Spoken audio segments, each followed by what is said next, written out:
amin pong gagawin pagsiservisyo sa amin pong mga kababayan dito sa Barangay Commonwealth. Opo, mga inaasahan po yan ng inyong constituent. Kumusta naman po yung inyong peace and order dyan, sir?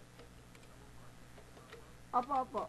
As of now, dahil meron kaming 200,000 inhabitants na mga constituents sa buong Commonwealth, medyo smooth naman po yung aming pag-maintain ng peace and order campaign sa pagmasubay po ng aming barangay chairman, Jose Gabiola, sa 10 ng aming mga tanod at ang aming pong mga group leaders at mga area monitoring officers properly na monitor po namin yung mga kaganapan para ma-serve po yung kaguluhan at mapatahimik yung komunidad namin dito sa aming lugar. Opo, maganda po yan, sir. At kumusta naman po yung mga livelihood po ninyo dyan, sir, para sa mga gusto pang magkaroon ng dagdag kita? Mabuti po, naitanong niya, Tita Nick, okay naman po yung livelihood. Sa ngayon po, ang livelihood po namin ay sa loob ng 5 buwan mula Disyembre hanggang ngayon, Hulyo, may 6 na buwan na po kami akong nanunungkulan. Sa ngayon po, pinagpapatuloy ko lang po yung dating nagawang livelihood program ng dating council. Yung sa akin nga po ito na italaga, kaya ginagawa po namin na bilang committee chairman ng livelihood ay pinagpapatuloy ko po yung paggawa ng mga rag meeting. As of now ay meron po kinakalat po namin po sa 7 unit ng aming barangay para yung mga mahihirap na walang ginagawa ay matutong manahe at kumita ng kahit paano makakatulong sa kanilang pamilya. Opo, maganda po yun. At meron pa po kami inilulunsad ngayon na yung pong mga livelihood na nag-courtesy po ng mga nag-sponsor ng mga halal ng ating bayan, ng pamalalungsod ng Quezon. Lalo-lalo na po, ang buti namin ngayon, Mayor Herbert Bautista at ang kanyang aming pong Vice Mayor Joy Belmonte, na mayroon pong mga livelihood training program galing sa TESDA na ipinapakalat po namin dito sa Commonwealth para mapakinabangan. Katulad po ng mga candle making, flower making, at kung ano-ano pa po mga livelihood training TESDA na katulad ng mga call center, massage entrepreneur, at marami pa pong iba, yung katulad ng mga soap making. So ngayon po, marami na po kaming mga napag-aral at napagtapos, lalo-lalo na po yung kursong massage training na ngayon ay kumikita na yung mga kababayan na nagsipagtapos dito. At yung iba po ay nakapag-abroad na, at yung iba pa ngayon ay ongoing pa rin po. At tulong po ng aming mga opisyalis ng mga pamahalaan lungsod, nagkakaroon po kami ng ugnayan para may palaganap po namin yung kanilang mga programa. Congratulations po. Malaking tulong po yan sa inyong mga kababayan dyan sa inyong lugar. At sana po ipagpatuloy pa ninyo ang inyong mga layunin magaganda dyan sa inyong lugar. Okay, kumusta naman po yung inyong green yung clean and green. Yan po. Yung tungkol naman po sa clean and green, yan po ay committee po ng aming isang kasama, kagawad na si Reynaldo Tibuya. At tutulungan naman po yung buong konseho. At hindi naman po ito napapabayaan, lalo-lalo na yung ginagawa po ni Kapitan Gabiola sa Clean and Green, na meron po kami ginagawang mga sa programa na katulad po ng mga, kasi ang Commonwealth isa sa contributor ng basura doon sa Tugyano River. Kaya ang ginawa po namin para sa pag-aaral ay yung mga constituents namin dito ay bumili kami ng MRF, yung gilingan po ng basura, para yung pong waste segregation ay makatulong po para sa Clean Air Act at nagkagaton yung pollution na nanggagaling sa basura na kinakalat ng mga tao. Ito ngayon ay amin lang sinisilog at nagiging kabuhayan pa po ng mga tao. Okay. Maganda po yung mga layunin dyan sa inyong lugar. Maraming salamat po sa inyong pagbibigay ng inyong mga tulong dyan sa inyong constituent. Okay, salamat po. Sana po ay sa inyong panayam sa amin at naiparating po namin sa ere sa buong bayan ng Luzon, Visayas at Mindanao, lalo-lalo na sa buong Commonwealth, ang aming pagsusumikap na makatulong po kami sa aming mga mahal na kababayan dito sa aming barangay. Thank you po. Madam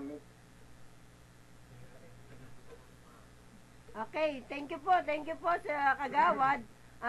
Sana po magkaringinigan tayo ulit sa ibang mga Sabado. Okay, salamat po.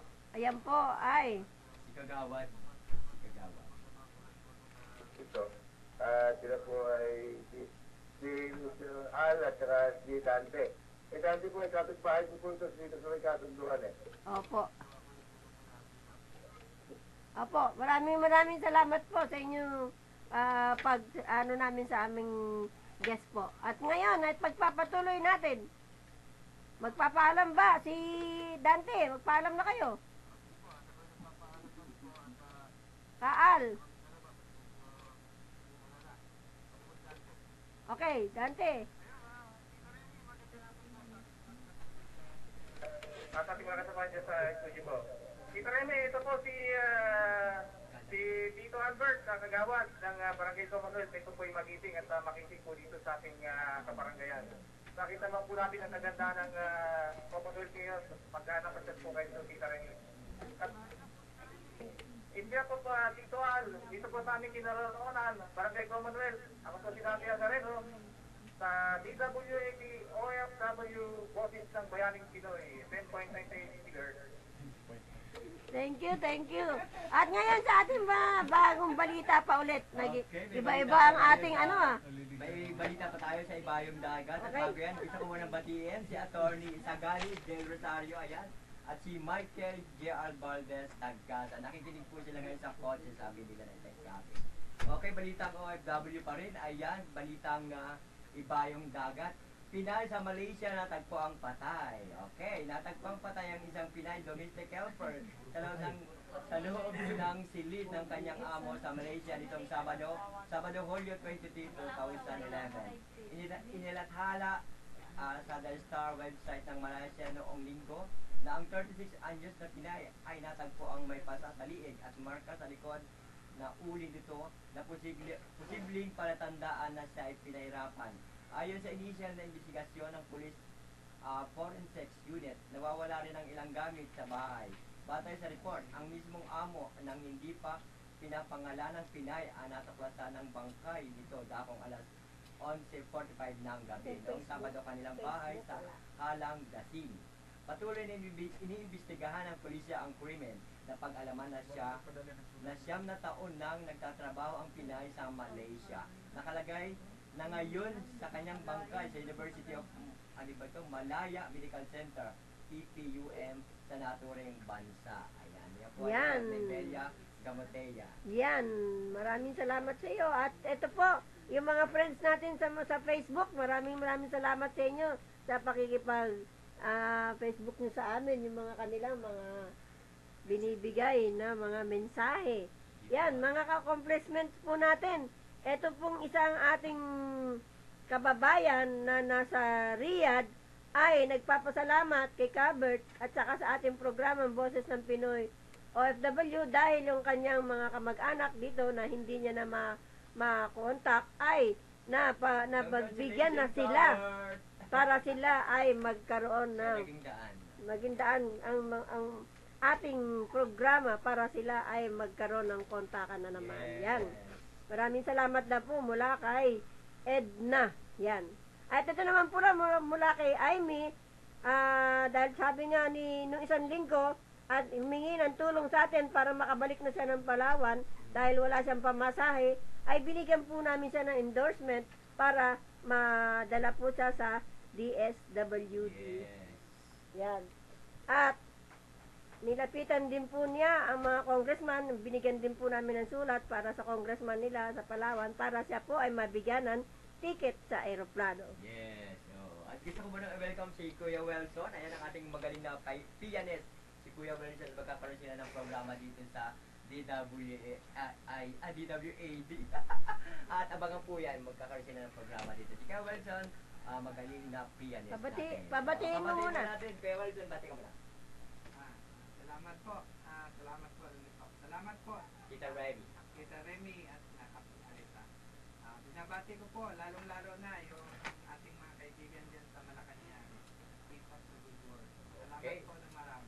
Yan, nako, dami-dami. Kuya At ito Renzo. po, yung meron po tayo na kailangan ng wheelchair, taga Santa Ana, Manila, na Ma'am Remy, kailangan ko po ng wheelchair dahil po yung aking nanay ay naputulan na po ng binti, kailangan niya po ng, dahil sa diabetes po. Yan.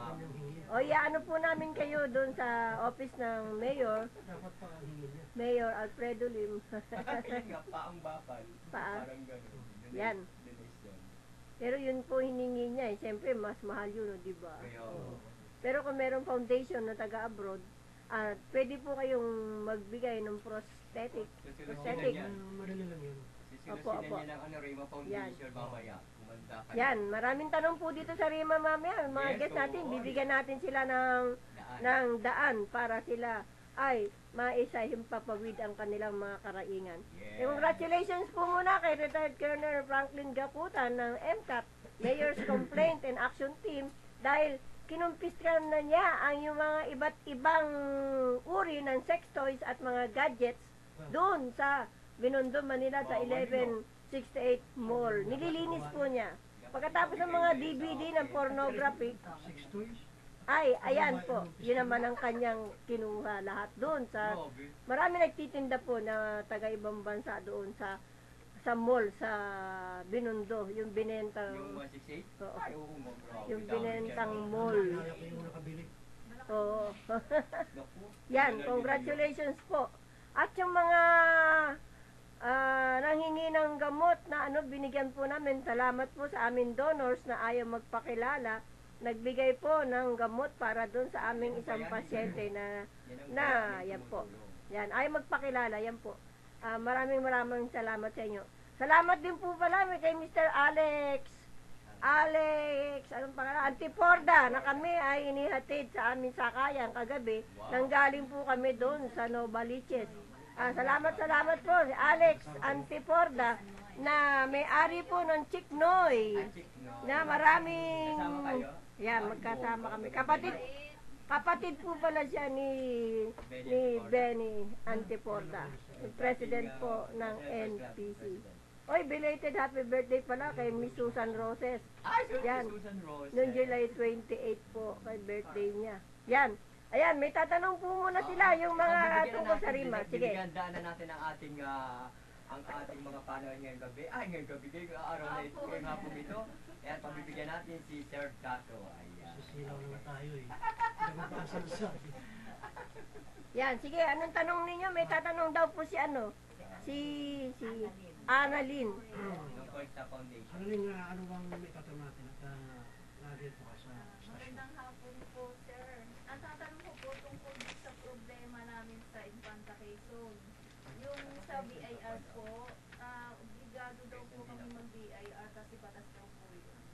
Yung natural eh, kinakalaman ka ng BIR, ayon lamang doon sa inyong puhunan. Kasi may puhunan ng libre ka sa BIR eh. Pero kung malaki, may BIR kayo. Kung may ng resibo sa BIR, yun ang babayaran nyo. So ano yung problema natin yun? Ay, yun nga po, ayaw po namin ng BIR sa palengke kasi malinis lang naman po ang pwesto namin. Tapos sa gulayan, kailangan din daw po mag-BIR. Sa karnihan, ilamay-lamesa lang po ang kanilang pwesto. Teka, kayo ba eh, nungupahan lang kayo sa palengke? Sa isang stall lang, halimbawa. Ang nagbabayad ng BIR mo, yung may-ari ng palengke. Nagbabayad kayo sa kanila ng, kung sabihin natin na araw-araw nagbabayad kayo, pero ang BIR, hindi kayo nagbabayad. Ano po kasi nagbabayad po kami ng pwesto doon monthly sa munisipyo. Oh, Tapos, hindi BIR yan. May license pa po. Bukod doon ay BIR pa po. Ay, sobra na. Ang Paano BIR pa po kami sinasabi, dito? depende kung anong memorandum nakalagay doon. Kung Yearly ba yan? BIR ay nabigay sa inyo memorandum na monthly magbibigay kayo. Pero kinakailangan may resibo ang BIR.